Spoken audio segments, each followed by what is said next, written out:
In this movie, we're going to demonstrate various calculations and graphs for two relating to quantitative variables. I'm going to look at this interesting data set called high school HS comp rates distance, and I'll load that.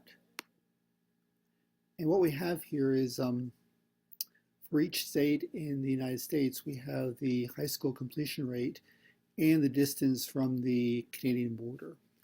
We want to know if there's a relationship between these two variables. It's not clear there is one.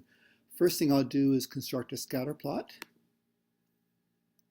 And I'll put the distance on the horizontal scale and the completion rate on the vertical scale. And looks like there's a negative relationship that states that are close to the Canadian border have higher completion rates. Now, to quantify that relationship, we'll do a couple things.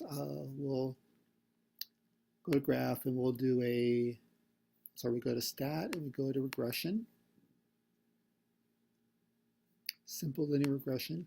And again, we pick distance to be the x variable and completion rate to be the y variable.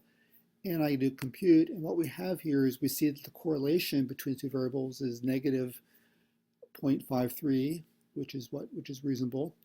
Also, it fits a least squares line to the data, and the least squares line is given by this equation. And if you go one step further, you'll see the scatter plot with the least squares line drawn on top.